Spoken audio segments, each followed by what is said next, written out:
Salut les fermiers, bienvenue sur Cocotte TV. Aujourd'hui, on débite les 3080 Ti et cette fois-ci, on est avec Zotac avec sa version de la 3080 Ti. Il s'agit de la Amp Holo Black. Alors, qui dit 3080 Ti dit 10240 CUDA.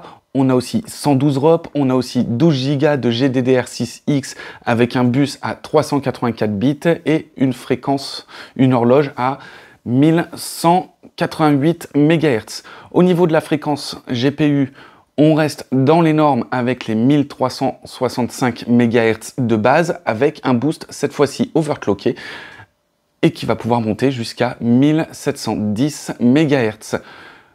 Je vous présente pas forcément le bundle, je l'ai fait pour les autres vidéos, mais en fait là ici le bundle va présenter juste la carte et deux câbles en adaptateur pour pouvoir brancher du 6 pins vers du 8 pins. Donc on va avoir deux câbles avec de chaque côté 2 x 6 pins et de l'autre côté on a en sortie 1 x 8 pins, ce qui fait 2 x 8 pins. Bref, on aura de quoi brancher la carte. Si vous n'avez pas du 8 pins, vous pourrez brancher sur 4 x 6 pins de votre alimentation. Donc on va pouvoir se rapprocher pour faire une présentation. Donc sur la partie ventirad déjà, on a un carénage qui va être gris très foncé avec des ventilateurs noirs et sur chaque ventilateur on va avoir des petits autocollants au milieu Zotac et de chaque côté les logos et au-dessus on a une bande qui va être verte qui va passer au violet. Il faut savoir que cette bande va aussi diffuser du RGB. Pour le reste, on est sur un look qui est plutôt pas trop agressif, pas trop sobre non plus. On a quelques hexagones qui viennent un peu sublimer tout ça avec quelques angles, mais sans trop en faire. Donc du coup, la carte est quand même relativement belle et elle fait pas trop cheap en main. Au niveau de la longueur, on est quand même sur une sacrée longueur puisqu'on a 320 mm au niveau de la longueur et au niveau de la hauteur on a 130 mm.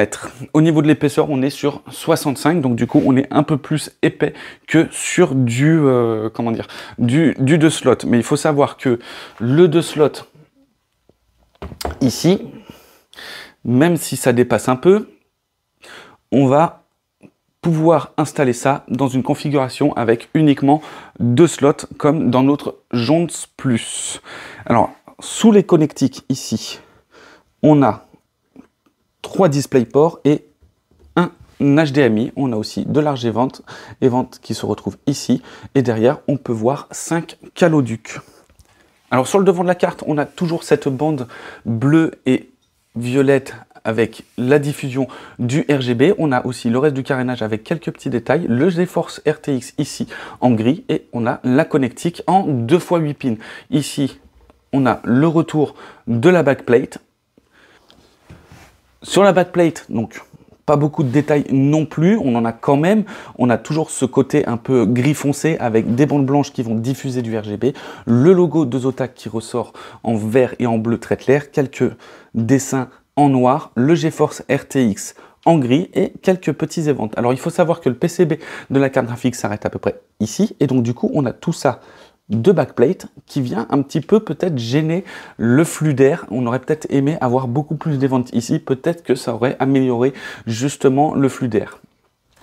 Ensuite donc moins intéressant, la partie PCI Express avec le large rad ici et la partie du carénage qui redescend ici.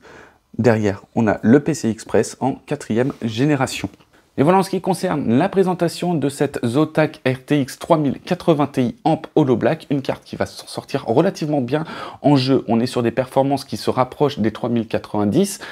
Au niveau de la différence entre la 3080 Ti FE et cette 3080 Ti, on est légèrement au-dessus, mais on va avoir le droit à un ventirad qui va être relativement efficace. Elle va pouvoir maintenir le GPU en dessous des 80 degrés avec un silence plutôt agréable. Alors, silence ne veut pas dire forcément inaudible. On va pouvoir entendre quand même la carte un petit peu travailler, mais sur quand on l'entend, c'est plutôt chaleureux, c'est pas trop aigu, c'est pas dérangeant en fait quand on lance un jeu et qu'on entend la carte, le son arrive à couvrir le son de la carte graphique. Donc du coup, on est sur une carte qui est relativement bien conçue.